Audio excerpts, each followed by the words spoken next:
Sebenarnya kalau misalkan orang yang paham kripto, Pak, ya, Ya. mereka yang paham kripto, mereka lebih senang kalau koinnya itu di tahap ICO. Kenapa? Gara-gara berarti masih bertanggung jawab developer. Oh ya, Karena betul. kalau sudah di market, harga sudah tidak bisa lagi dikendalikan.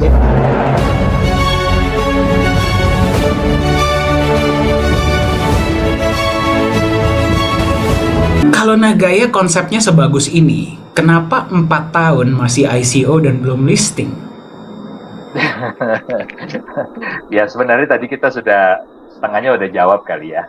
Iya. Bahwa yang pertama memang karena kita ada regulasi dari pemerintah Singapura.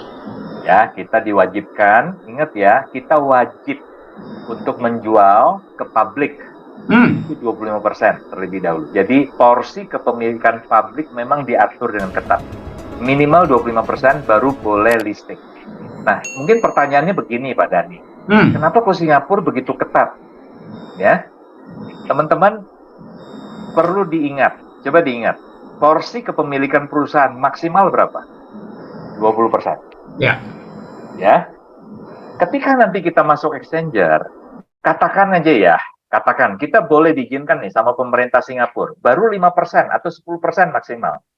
Ya, seperti hari ini sebenarnya kalau kita diizinkan, kita juga pengen kalau bisa sudah masuk nih ke exchanger. Ya kan? Sudah 5 juta lebih loh. Ya, itu artinya sudah 10% kan?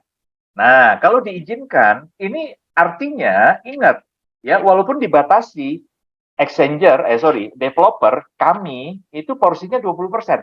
Lebih banyak dong dengan porsi Anda. Betul kan? Artinya ya, kami masih bisa mainkan harga itu karena porsi mayoritas masih di kami loh. Ya.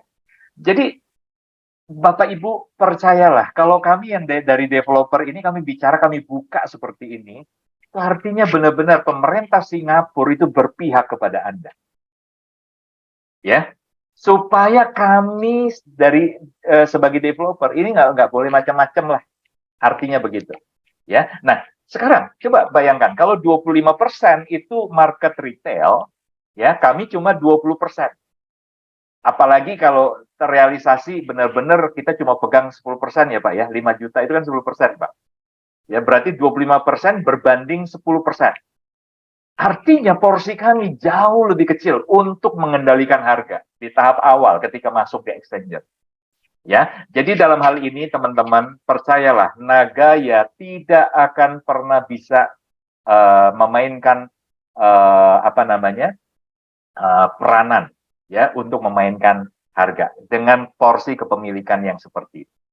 Ya, jadi itu hal yang pertama kenapa kami masih selama 4 tahun ini kami masih di tahap ICO karena regulasi pemerintah Singapura yang kami harus taati. Mungkin silakan Pak Dhani kalau ada tambahan. Terima kasih Pak Yunias ya, sudah sangat menjawab. Nah, tapi simpelnya tadi sudah sangat clear ya oleh Pak Yunias bahwa kita memang mengikuti regulasi Bapak Ibu. Ya, sebenarnya kalau misalkan orang yang paham kripto Pak, ya, mereka yang paham kripto, mereka lebih senang kalau koinnya itu di tahap ICO. Kenapa? Gara-gara berarti masih bertanggung jawab developer.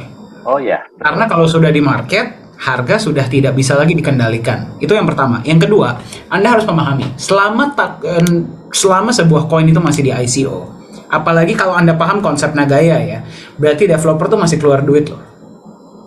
Ya, masih keluar duit untuk segala macam hal. Ya, tadi Anda sudah lihat alokasinya seperti apa. Itu menunjukkan keseriusan dari Nagaya. Kalau tadinya Pak Yohanes Chandra sebagai CEO tidak serius dengan konsep Nagaya, apakah boro-boro 4 tahun, 1 tahun nggak masuk market, ditinggal kali Pak? Betul nggak Pak? Iya. Soalnya modalnya nggak kecil loh. Ya, kita berbicara tentang aset kripto, bikinnya modal kecil, apalagi token. Ya, terus abis itu marketingnya biasanya modal paling besar. Nah, tapi kalau di Nagaya modal besarnya untuk apa? Kantor, karyawan, edukasi, emas, proyek. Ya, itu modal yang luar biasa besar. Kalau memang selama 4 tahun Nagaya masih bertahan, walaupun kita istilahnya ya masih belum, ini saya dan Pak Yunias ini masih belum menikmati sama sekali. Ya, Kita kerja kerasnya aja sekarang. Belum menikmati apa-apa. Berarti menunjukkan bahwa perusahaan ini memang serius.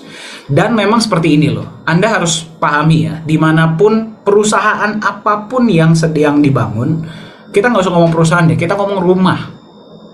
Rumah yang dibangun ketika mereka lagi menanam fondasi di bawah tanah. Yang pertama, biasa modal paling besar di situ karena benar-benar harus benar dibangunnya fondasi itu. Yang kedua, nggak bakal kelihatan orang yang lewat ketika rumah tersebut atau gedung tersebut sedang dibangun. Kalau lagi nanam fondasi, apa namanya Pak? Babat tanah ya? Ya, Iya. paku bumi. Paku bumi. Ya tahap itu Anda nggak bisa lihat apa-apa ke atas. Betul? Tapi modal paling besar, waktu paling lama, usaha yang paling maksimal itu harus diberikan pada tahap itu. Dan nggak bisa kelihatan apa-apa. Nah, kelihatannya kapan? Fondasi ini dibangun dengan benar atau tidak? Sekali lagi ada angin kencang nih. Itu gedung roboh nggak? Betul nggak? Baru ketahuan, oh fondasinya benar. Ya, baru ketahuan pada saat itu. Nah, sama seperti Nagaya. Pada tahap pembangunan fondasi, kelihatannya tuh nggak terlalu signifikan. Ya, kelihatannya nggak terlalu signifikan. Tapi nanti, ketika kita sudah masuk market, banyak koin-koin pada tumbang karena angin tadi, kita lihat Nagaya kuat nggak bertahan. Ya, jadi, tapi sekali lagi, Nagaya di tahap ICO. Nah, ini sekali lagi, kalau ini biasanya berdasarkan mitos ya. Sebuah koin yang belum masuk market dan masih tahap ICO, apakah berarti mereka bukan koin?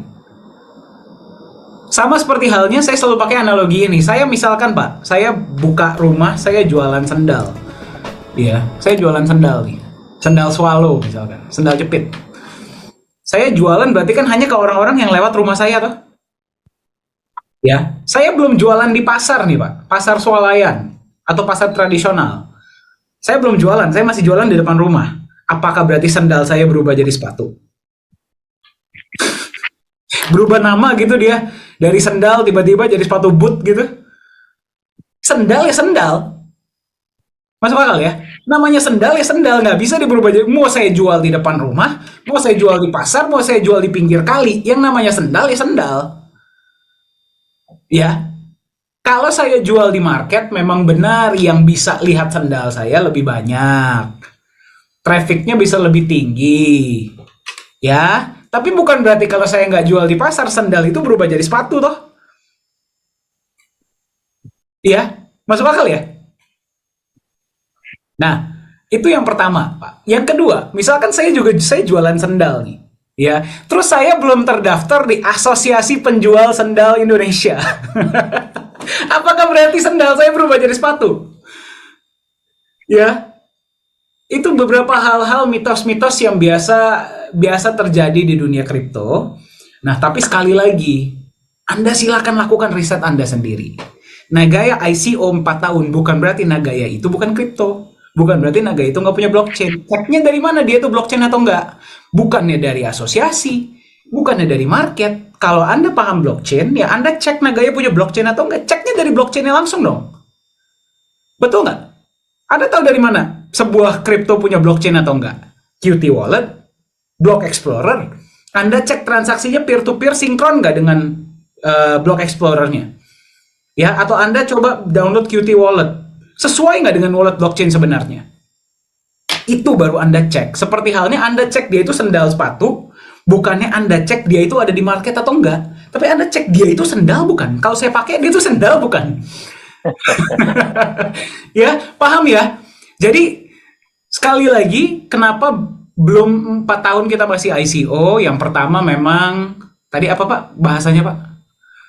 Ya, karena diharuskan regulasi dari Bukan. Apa tuh tadi bumi? Apa tuh bahasanya Pak? Oh, paku bumi. Paku Pasak bumi, menanam fondasi yang kuat. Dari mana kita tahu sebuah aset itu punya fondasi yang kuat atau tidak?